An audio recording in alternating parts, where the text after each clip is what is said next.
Hello and welcome to another anime lore and theory video. I'm Shergog, your host, and today we are going to take a closer look at how a medieval fortress could and would defend itself against flying adversaries. But before we're going to take a closer look at any of this, let me quickly thank my Patreons for supporting this channel, as well as a thanks to all users of the YouTube thanks function for making one-time donations. And with that said, let's get to the topic at hand. Flying is liberating and wonderful. Or so they say. Whoever came up with that nonsense was either being deeply sarcastic or had never stood in an airport queue that stretches farther than the distance you actually want to travel. But it's not just us modern humans and our modern civilization that have yet to adapt to the changes brought on by flight. Something that, besides invasive species and pathogens, hardly anyone has really managed yet. But it's not just our world that struggles with this adaptation, because the ability to fly would fundamentally alter any fantasy world as well, depending on how new or widespread this ability truly is. And specifically, the topic I want to look on this day and in this specific video is how would the fortresses in such a world actually look like? How would they be adapted to this new threat from above? And I think it depends, first and foremost, on how long flying is feasible for humans or humanoid beings and for how long it had been feasible, and how adept humans and other species became at actually using this skill. Take for example the fantasy world of Frieren, Beyond Journey's End. That world isn't prepared for flight at all, simply because the flying magic is new and a rather clumsy phenomenon at that. Sure, Frieren herself looks ominous when hovering above her enemies, and for Qual, it was surprisingly a new attack vector that he didn't see coming. But there's a great difference between Frieren's slow, floaty flight and the agile dive of a falcon. Her flight feels more sluggish and cumbersome, and that's because flying in the context of Frieren is still relatively new and hasn't really spread much. And even when it does, mages are still, due to the slowness and awkwardness of flying, easy targets for archers and enemy casters. So, most fortresses didn't need much adaptation in the first place, and they could deal with this change. Dragons, meanwhile, can still be defeated in a classic way by some young hero, and they just don't appear often enough to justify reconstructing every single castle and wall just for them. Which brings us to the core of today's video. What would a fantasy world actually look like where flying isn't necessarily an everyday thing that normal people can do, but where humans, or at least a portion of them, and at least a portion of the humanoids, could actually fly? Surprisingly, a traditional fortress is already quite effective at defending against flying enemies. Take the massive air defense bunker in Hamburg. Oh, and fun fact, I actually have bought my mic I'm talking into right now from this very place. And I was in it, and it doesn't look much different from a medieval fortress, despite it actually being aimed at allied bombers and flying units.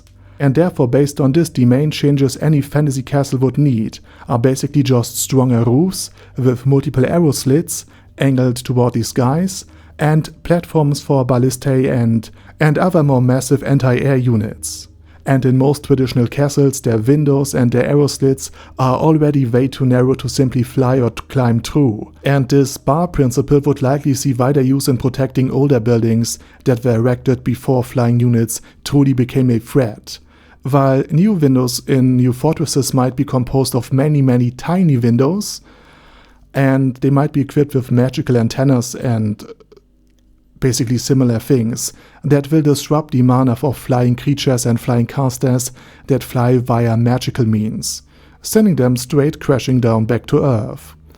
And there could also be fake entrances into the castle, seemingly weakly guarded windows visible from reconnaissance flights, but once you're inside, you'd find out that the doors are just painted on the wall, and that all real openings are simply just well-manned arrow slits. Also, much like Scandinavian buildings, steep roofs would be employed on many castles, simply because they would let most projectiles, most ordnance, glide off the roof while causing minimal damage.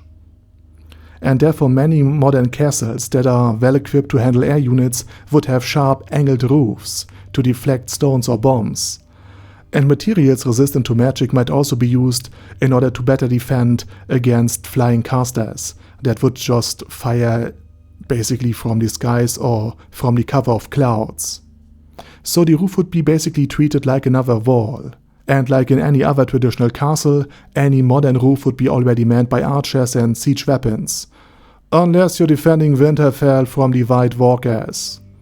And against flying units that rely on wings, like Birdfolk or Pegasus Knights, nail bombs or shrapnel could also be very effective.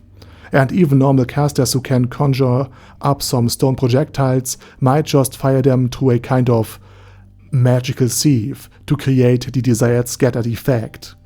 Naturally, airborne enemies can also be countered with your own flying units, and you wouldn't need that many of them, since they would be purpose-built to hunt down other enemy flying units that are not built to handle air-to-air combat, but to carry a big payload. And therefore, you wouldn't need as many of them as you might think, especially because you will have likely total air superiority unless you're up against a truly massive number. And in general, flying units, much like in our own world, would likely be glass cannons. They can hit hard, but a single well-aimed hit can bring them down. And flying humanoids, Pegasi, hippogriffs, they all need light, fragile builds to get off the ground in the first place. And the same goes for some giant eagles or any other aerial threats. So for most castles, the answer would just be more bows, more crossbowmen, more castles, maybe a few fox spells here and there, or some torches in the courtyard to mark landing zones. And of course some fake entrances, and that's about it. But one thing that would change, however, is where fortresses could be built.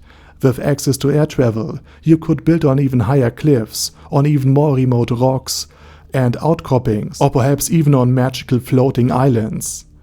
And flying in materials and workers as needed once you basically have established a perimeter. And that would actually make fortresses way more effective. And I also believe that more of the fortresses would be built underground. Not necessarily half of it or all of it, but certainly many hidden underground rooms would be a prerequisite in this world that should ideally only be accessible by crawling. And these would ensure that strongholds could hold out even longer, even when the enemies control the sky and even the upper layers. Because ultimately, you have to remember, fortresses aren't meant to last forever. They are there to protect people and important items just long enough to delay the enemy and hold the area surrounding the fortress until reinforcements arrive.